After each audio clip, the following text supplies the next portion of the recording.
Hey, Bulls and Bears, what is happening? It is March 13th, 2023. It is Monday, and everything has just changed. Everything has just changed in the financial sector. We've got billionaires being bailed out, and let's start right here. Let's go back to first 2008. We were told after that there was not going to be any more bailouts. We had the Dodd-Frank Act. And ever since then, people were more concerned about bail-ins versus bailouts. Bail-ins meaning the depositors were going to be the ones funding the bank failures, the depositors, meaning people are going to lose their money. Of course, we still have FDIC in there with 250,000 insurance. That's changed too, and we're going to talk about that here as well. But ever since then, people were concerned about bail-ins, which is the depositors paying for the bank failures. Everything has been flipped. The script has just been flipped. Now we're back to bailouts. Of course, they're not calling it that. They're calling it backstop. The banks are being backstopped right now is what they're calling it. But folks, this is a bailout. Don't let them fool you. And just go back to last week. We had Janet Yellen out there. Yellen rules out bailout for Silicon Valley Bank. Quote, "We're not going to do that again." That is her words. That was CBS News. Another headline, USA Today. Treasury Secretary Janet Yellen, no bailout for Silicon Valley. Focus is on helping depositors.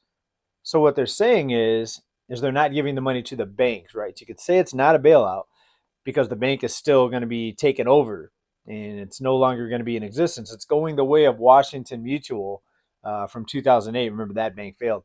But who is being bailed out? Billionaires. Not all of them are billionaires, but a lot of the people that lost their money in this bank, which was heavy in the tech industry, just the name says it all, Silicon Valley Bank, we're bailing out billionaires. Mark Cuban said he lost between 8 and 10 billion. He's getting his money back from this bailout. Right from the Fed, it's going to be added to the national debt. So there you have it. Everything has changed.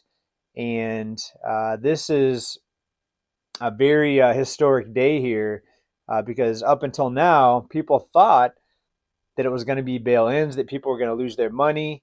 Now, apparently, they're going to backstop the whole banking system. So they're trying to prevent panic.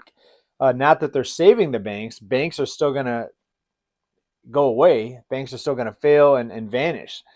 But as far as depositors, people are going to get their money. So you could say it's a good thing. You could say it's a bad thing, right? The people say it's a good thing. They say that people shouldn't lose their money because it's the bank's fault.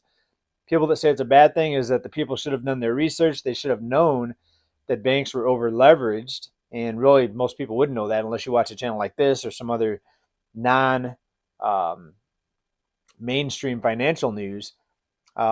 People also say that there will be too many job losses. If you just let all these depositors lose their money, there's going to be so many more job losses. It'll have a major negative impact on the economy. For example, Roku lost tens of millions of dollars and other companies that had deposits in that bank. So they lose that much money. We talked about just a few reports ago. What do you do if you're a business owner? You lose that much money. You're going to start laying off people. You're going to do cost cutting.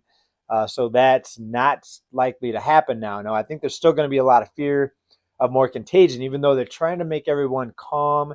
We even had the president out there making a speech saying everything's fine. We've got this under control, that everything is backstopped. And that's the new word.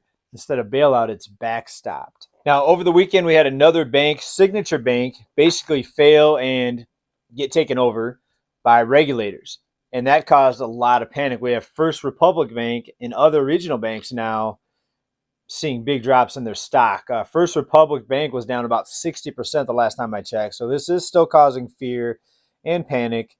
But the contagion has somewhat been contained with this announcement of this huge backstop, not a bailout, a backstop for all these billionaires and all these companies that had money in the Silicon Valley Bank. Now, I want you to think about this. Why is it that when something is implemented or something that's discussed that's going to help maybe some people, let's say students, let's say student loan forgiveness, why, when we talk about that, it's too expensive, we can't afford it, it's going to cost too much, But when it's time to not bail out, when it's time to backstop billionaires and companies, no questions asked. Emergency meeting. Today is a closed door meeting at the Fed. Emergency funding is going to be implemented there to hand out to make these depositors whole again, or basically give them all their money. So no questions asked, right? Emergency meeting and it's done. All right. And today I'm not going to get into the whole forgiveness thing, if it's right, if it's not right. That's a topic for a separate video.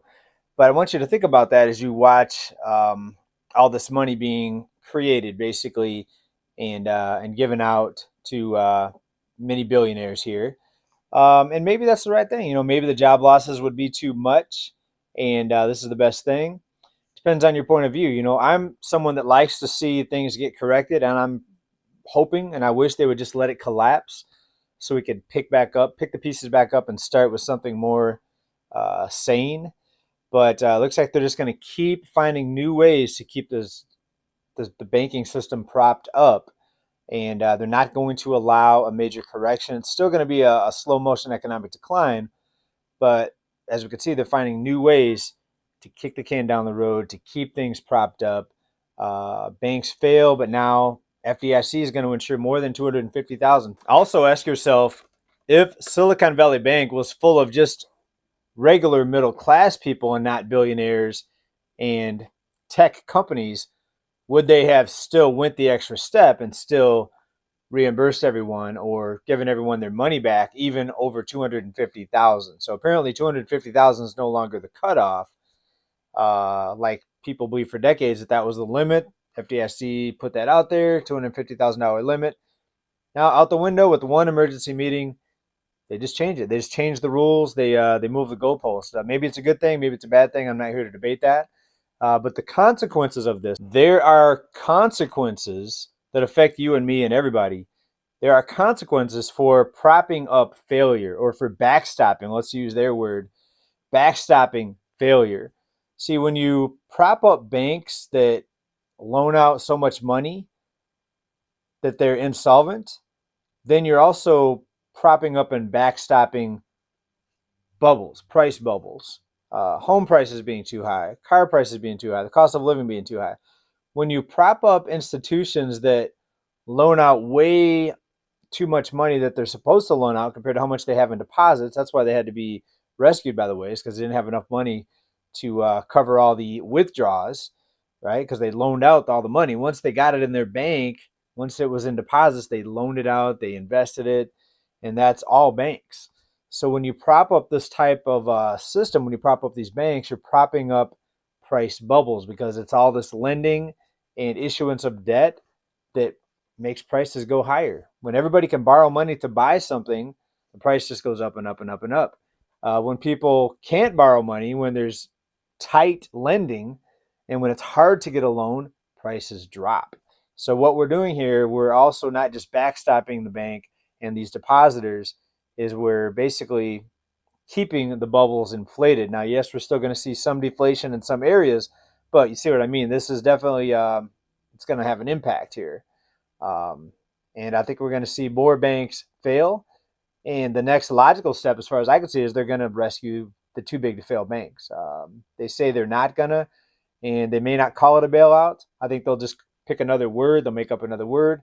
And the real big banks, the national banks, the multinational banks will be saved in the name of keeping the economy growing. And here's another article using that word. Bloomberg today. Fed's new backstop shields banks from $300 billion in losses, right? So there's another term. You could say the banks are being shielded. It's not a bailout, but we are shielding the banks. Also, I want you to think about this. If we would have allowed these depositors to lose their money, that would have caused a massive panic and a lot more bank runs, right? And that's, of course, what they were trying to do. They were trying to prevent panic and prevent bank runs. But bank runs ultimately would fix the problem, because then if all the banks collapsed, then they would have to change the entire structure. They would have to make it where banks couldn't loan out money that they didn't have, and they would make it more of a fair lending system where the banks can't just loan out all this money and create money out of thin air, and which creates bubbles, housing bubbles, cost of living bubbles, you name it. That would fix the problem, right? So not bailing out the banks, not bailing out depositors, both would fix the problem. It would be painful at first. You'd see a lot of job losses, a lot of people losing a lot of money, but it would wake people up. It would wake people up out of this zombie state where they think that there's just going to be bailouts, bailouts, bailouts, or rescue, rescue, rescue programs. So therefore, we're going to spend, and borrow, borrow, borrow, and run up all this debt and create these bubbles.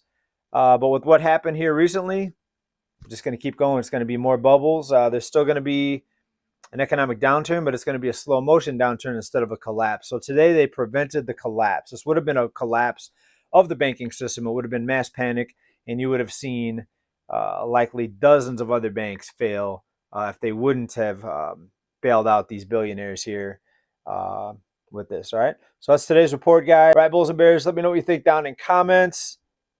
That's the truth, though. That's what's going on. Thanks, everybody, for being here. Keep stacking. Big love. Bye for now. Peace.